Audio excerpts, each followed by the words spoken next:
नमस्कार साथियों। आज हम लोग बात करने वाली है चरक विमान स्थान का चैप्टर नंबर 2 बारे में बात करेंगे। उस चैप्टर का नाम है त्रिविध कुच्छीय विमान अध्याय।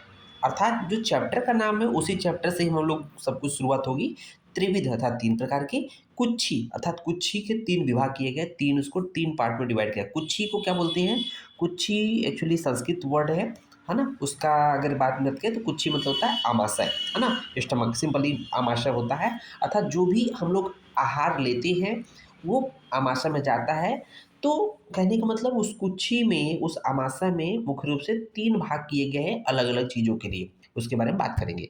तो देखेंगे त्रिविध कुच्छी विमान अध्याय। इसमें पहला पॉइंट हम लोग को पढ़ना है अध्याय परिचय। क्या पढ़ना है? अध्याय परिचय। तो जैसा कि नाम है चैप्टर का कि ये सेकंड क्या है, विमान स्थान का दूसरा चैप्टर है। याद रहेगा, त्रिविध कुच्छी विमान अध्याय चैप्टर नंबर 2 है। उसको देखेंगे त्रिविध कुच्छी विमान अध्याय, ये चैप्टर का नाम है। ओके।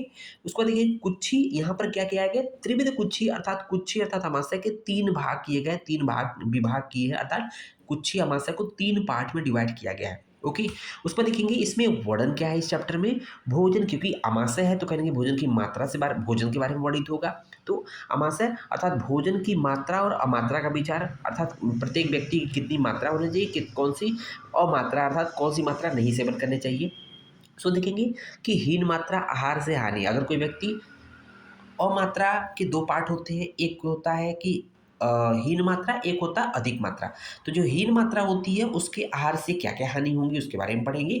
और एक होता है अति मात्रा होती है, अगर भोजन मात्रा से ज़्यादा कर लेंगे तो उसको अधिमात्रा कहेंगे। उसको अगर सेवन कर लिया जाए, कहते हैं चाँप के भोजन कर लिया गर्मियों के समय में, तो क्या होता है? फिर देखते हैं कि उल्टी, मतलब loose motion, diarrhoea, A to Z सब कुछ होने लगता है। तो अति मात्रा आहार से क्या हानि होगी। और साथ ही साथ पढ़ेंगे आम दोष। आम दोष क्या होता है और आम दोष से उत्पन्न जो मुख्य रूप से जो रोग होते हैं, अलसत और विसूचिका के बारे में इस चैप्टर में हम लोग को पढ़ना है। तो ये इसका अध्याय परिचय हो गया। उम्मीद है ये पार्ट समझ में आया होगा। अब देखेंगे सेकंड जो पार्ट होता है इसका सिद्धांत विवरण, अर्थात जो थ्योरेटिकल पार्ट होता है उसको हम लोग एक एक करके देखेंगे। उसमें पहला पॉइंट हम लोग का क्या है, सिलेबस में देखेंगे तो यहाँ पर कि थ्री डिविजन्स ऑफ आमाशय, है ना। आमाशय अर्थात कुच्छी के तीन पार्ट, विभाग, ठीक है। फॉर डिसाइडिंग आहार मात्रा, अर्थात आहार की मात्रा निर्धारित करने के लिए, आहार की मात्रा का निर्धारण करने के लिए कुच्छी अर्थात आमाशय के तीन विभाग किए गए हैं। ओके। तो तीन विभाग किए गए हैं, कैसे किए गए हैं? तो आमाशय जो होता है उसके तीन भाग होते हैं। तीन भाग का मतलब अवकाश या स्थान होते हैं ना। आमाशय में जो रिक्त स्थान होता है वो तीन चीज़ों के लिए होता है, अर्थात तीन पार्ट में उसको डिवाइड किया गया। कैसे? त्रिविधम कुच्छो, चैप्टर में आया है त्रिविधम कुच्छो। तो प्रश्न पूछता है कि आमाशय के कितने विभाग किए गए हैं, कितने पार्ट में बांटा गया? तो आपका सही जवाब होगा तीन पार्ट में बांटे गए हैं। ठीक है। तो वो तीन पार्ट कैसे डिवाइड है देखेंगे। तो उसमें देखेंगे एक एकम अवकाशम मूर्ता नाम आहार विकारणम। इंपॉर्टेंट पॉइंट है, ध्यान दीजिएगा। एकम अवकाशम, उसमें एक अवकाश अर्थात एक स्थान या एक खाली स्थान जो है, एक स्थान, वो मूर्त नाम आहार विकारणम, अर्थात एक अवकाश जो होता है मूर्त तथा सॉलिड आहार के लिए है ना। एक पार्ट मतलब वन थर्ड देखा जाए तो सॉलिड, जो भी हम लोग जो सॉलिड रोटी चावल दाल इत्यादि जो मतलब सॉलिड पार्ट में खाते हैं उसके लिए होता है। और एकम द्रवणम, एक जो पार्ट होता है आमाशय का, वो अवकाश, एक अवकाश द्रव अर्थात लिक्विड के लिए होता है।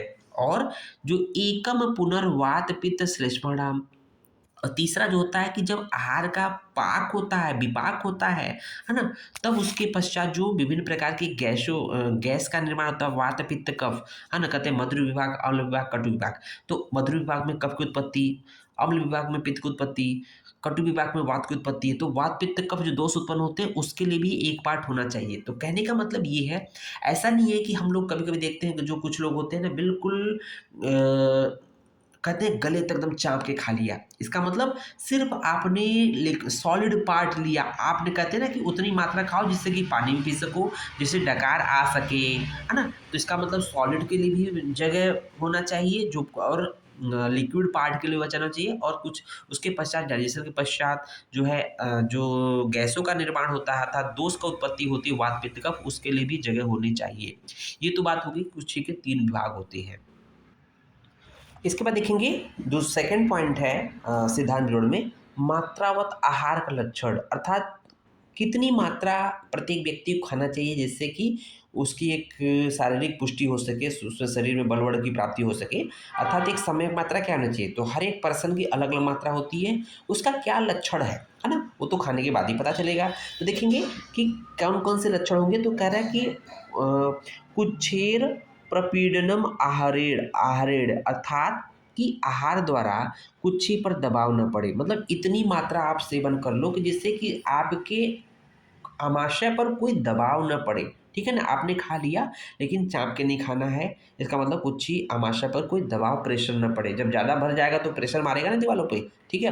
हृदयस्य हृदयस्य अवरोध, हृदयस्य अनअवरोध है, अर्थात हृदय की गति में कोई रुकावट न हो। आपने देखा होगा अमाशय के जस्ट एबव, मतलब कि अमाशय के जस्ट एबव क्या होता है, थोरेसिक रीजन होता है। थोरेसिक रीजन में ही तो चेस्ट हृदय होता है। तो हृदय की गति में कोई रुकावट न पड़े, ज़्यादा नहीं खाना खाए। पार्श्योर अविपाटनम, अर्थात पार्श्व में फटने जैसी पीड़ा न हो। पार्श्व मतलब दोनों लैटरल साइड में किसी तरह की वेदना न हो, ज़्यादा खा लेंगे तो समस्या आने लगी। अन अति गौरवम उदरस्य, अर्थात उदर मतलब कि जो आमाशय है उसमें उदर में अधिक गुरुता न उत्पन्न हो। खाना खाने के बाद ऐसा ना हो कि बिल्कुल भारी भारी सा हो गया पेट, ऐसा न महसूस हो। ठीक है। प्रीणनम इंद्रियाणाम, अर्थात इंद्रियां तृप्त रहे, इतना खाना खाए जिससे कि सभी इंद्रियां तृप्त रहे, सभी इंद्रियां अच्छे से काम करें। क्षुत पिपाशा उपरम, अर्थात खाना खाने के पश्चात भूख प्यास की समाप्ति हो जाए। ऐसा ना हो कि खाना खाने के बाद भी भूख लगी है, प्यास लगी है। ठीक है, भूख प्यास की शांति हो जाए। देखेंगे उसके बाद स्थान, आसन, शयन, गमन, उच्छ्वास, प्रश्वास, हास्य, संकथासु सुखानुवृत्ति, अर्थात स्थान, आसन मतलब बैठने में, शयन सोने में, गमन करने में चलने में, श्वास प्रश्वास सांस लेने में, हंसने बातचीत करने में सुख सुख का अनुभव, अर्थात किसी तरह से कष्ट अनुभव न हो। उसको देखेंगे सायं प्रातः सुखेन परिणमन, अर्थात सुबह सुबह का खाया हुआ शाम में अच्छे से पच जाए, शाम का खाया हुआ सुबह में अच्छे से पच जाए। इसका मतलब सायं और प्रातः काल सुखपूर्वक आहार का परिपाक हो जाए। कहने का मतलब जो खाना सुबह खाते हैं वो शाम में अच्छे से पाचन हो जाए, जो खाना हम लोग रात या शाम में खाते हैं वो अच्छे से सुबह पाचन हो जाए, ये उसकी मात्रा है। तो देखेंगे बल वड उपचय करत्वम च, बल वड व शरीर की वृद्धि हो। तो ये जो चीज़ें हैं चरक विमान स्थान के चैप्टर नंबर 2 का श्लोक नंबर 6 हम लोग पढ़ रहे थे टोटल। ठीक है ना, आप इसको देख सकते हैं, बात समझ में आ गई हो कि ये मात्रा अगर इतना खाएं जिससे कि ये चीज़ें हमारे साथ ऐसा हो, वो होता है आहार, मात्रावत आहार। अब देखेंगे जो मात्रावत आहार के लक्षण बता दिया। अब हम लोग को अमात्रावत आहार बोला गया है, साथ ही साथ तीसरा पॉइंट अमात्रावत आहार है। और नेक्स्ट है कि इफेक्ट ऑफ हीन मात्रा और अति मात्रा, है ना। तीसरा और चौथा पॉइंट हम लोग एक साथ पढ़ेंगे क्योंकि ऐसा है ही। तो देखिए अमात्रा मतलब जो मात्रावत आहार से अधिक अगर खा लेंगे तो अधिक मात्रा हो जाएगी, अगर कम खाएंगे तो हीन मात्रा हो जाएगी। तो यही कह रहा है कि अमात्रावतत्वम पुनर्द्विविधाम आचक्षति, अर्थात अमात्रा जो होती है भोजन की वो दो प्रकार की होती है, हीन मात्रा और अधिक मात्रा। अधिक मात्रा को अति मात्रा भी कहते हैं। तो भोजन की जो मात्रा होती है उससे कम खाएंगे तो हीन मात्रा होगी, अर्थात कम मात्रा होगी, और जो भोजन की मात्रा से अधिक जाएंगे तो वो अधिक मात्रा या अति मात्रा होगी। ठीक है। अब ये तो होगा कि अमात्रावत आहार कितने प्रकार का होता है, दो प्रकार का होगा। तो ये तीसरा पॉइंट खत्म हो गया। ठीक है। अब यहाँ शुरू होता है इफेक्ट ऑफ हीन मात्रा एंड अति मात्रा। तो हीन मात्रा के क्या क्या लक्षण होते हैं, उसका क्या दुष्परिणाम होता है, और अति मात्रा या अधिक मात्रा के क्या मतलब अगर आपने खा लिया तो उसके क्या दुष्परिणाम होंगे या प्रभाव पड़ेगा। देखेंगे हीन मात्रा की वजह से क्या होगा, बल वर्ण शरीर की वृद्धि क्षय, शरीर वृद्धि का क्षय करने वाला। तो कहने का शरीर का बल, शरीर का वर्ण, शरीर की वृद्धि का क्षय होगा, डिक्रीज हो जाएगा। इसका मतलब आप खाना अच्छे से नहीं खाएंगे तो क्या शरीर में बल रहेगा, कमी आ जाएगी। वर्ण देखेंगे कल आप शरीर का चेहरा डल होने लगेगा, शरीर की वृद्धि नहीं हो जाएगी, रुक जाएगी, है ना। उसको तृप्ति न करने वाला, आपको सेटिस्फैक्शन नहीं होगा, खाना कम मिलेगा तो सेटिस्फैक्शन नहीं होगा। उदावर्त रोग को उत्पन्न करना वेरी वेरी इंपॉर्टेंट है आपके कंपटीशन के पॉइंट ऑफ व्यू से, कि अहीन मात्रा से उदावर्त रोग की उत्पत्ति किससे होती है, अधिक मात्रा से कि हीन मात्रा से कि मात्रावत आहार से। ऑप्शन क्या होगा, हीन मात्रा से उदावरत रोग की उत्पत्ति होती है। ठीक है, उसके बाद आयु के लिए हानिकारक होगा। स्वाभाविक सी बात है, किसी को जो उसकी मात्रा है उससे कम मात्रा देंगे, 4 रोटी की जगह 2 रोटी देंगे, तो वो कहीं न कहीं उसकी आयु धीरे-धीरे घटती जाएगी। उसके बाद देखेंगे वीर्य ओज का क्षय करने वाला होता है। स्वाभाविक बात है कि कम मात्रा देंगे तो जो धातुएँ होंगी लास्ट में वीर्य जो अर्थात शुक्र धातु या वीर्य जो है कम मात्रा में बनेगा और ओज ओज का क्षय करने वाला होता है। सबसे ज़्यादा इम्पोर्टेंट क्या है, 80 प्रकार के वातज रोगों का कारण होता है। हीन मात्रा के सेवन से 80 प्रकार के वात ननात्मक विकार की उत्पत्ति होती है। वेरी वेरी इंपॉर्टेंट है, आपसे कॉम्पिटिटिव एग्जाम में पूछा जाता है ये प्राण। उसके बाद देखेंगे हम लोग अधिक मात्रा से क्या क्या हानियां होती हैं। यहाँ पर देख रहे होंगे कि अति मात्रा में आहार से हानि है ना, इसको अलग ही कर दिया हम लोग। तो देखेंगे यहाँ पर लिखा गया है अति मात्रा, अति मात्र पुनः, अति मात्रा जो होता है पुनः सर्वदोष प्रकोणम इच्छन्ति कुशला। जो विद्वान लोग होते हैं उनके अकॉर्डिंग अति मात्रा का सेवन करने से सभी दोष प्रकोपित हो जाते हैं। तो देखते हैं वात पित्त कफ तीनों दोष प्रकोपित हो जाएंगे। ओके, उसके बाद देखेंगे जब तीनों तो प्रकृत हो जाएंगे तो वात प्रकोपित हो गया तो उसके कौन कौन से लक्षण उत्पन्न होंगे, तो वात प्रकोपित होने से सूल होगा, है ना, वेदना होगी, अनाह होगा, अंगमर्द होगा, मुख का सूख जाना हो जाएगा, मूर्छा, चक्कर का आना, अग्नि वैषम्य, पार्श्व पृष्ठ कटिग्रह हो जाएगा, पार्श्व पृष्ठ कटि में जकड़ाहट हो जाएगी। अगर पित्त प्रकोपित हो गया तो उसकी वजह से क्या हो, ज्वर हो सकता है, अतिसार हो जाता है, अंतर्दाह शरीर के अंदर जलन सी होगी, है ना, प्यास होगा, मद अर्थात बिल्कुल नशा सा उत्पन्न होगा, भ्रम अर्थात चक्कर आएगा, प्रलाप, व्यक्ति रोता रहता है।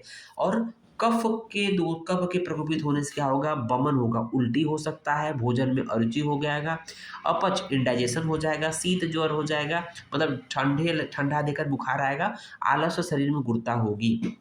और फिफ्थ पॉइंट हम लोग देखेंगे सिलेबस में, mental factor which affect the digestion of food, अर्थात वो कौन कौन से मानसिक फैक्टर हैं, मानसिक अवयव है, कंपोनेंट है, जिसकी वजह से हमारे खाने में, डाइजेशन में, भोजन के डाइजेशन में इफेक्ट पड़ता है, प्रभावित करता है। तो देखेंगे काम, क्रोध, लोभ, मोह, ईर्ष्या, लज्जा, शोक, अभिमान, उद्वेग और भय से, मन के शोक तप्त अर्थात दुखी होने से, तो ये जो भी है काम, क्रोध, लोभ, मोह, ईर्ष्या, लज्जा, शोक, भय, उद्वेग और भय, ये कहीं न कहीं डायरेक्ट मन को ही अफेक्ट करते हैं। और मन जब शोक तृप्त हो जाएगा, मन दुखी हो जाएगा, तो आहार का जो सेवन किया जाता है तो आहार का आम अर्थात अपक्व अर्थात कच्चा रह जाता है।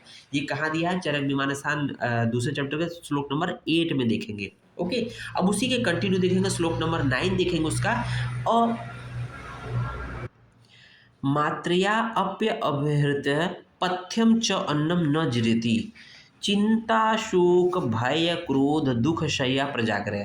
तो यहाँ पर बोला गया है कि मात्रा पूर्वक आहार का सेवन किया जाए तो भी वो मात्रा पूर्वक पथ्य आहार का सेवन किया जाए तो भी वो जीर्ण नहीं होता, पाचन नहीं होता। क्यों?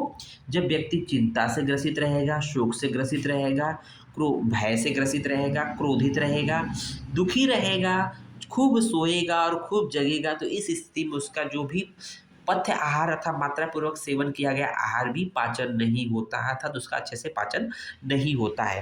तो इस तरह से ये वाला पार्ट कंप्लीट होता है। आगे के वीडियो हम लोग नेक्स्ट कंटिन्यू देखेंगे। धन्यवाद। उम्मीद है लेक्चर समझ में आया होगा। धन्यवाद।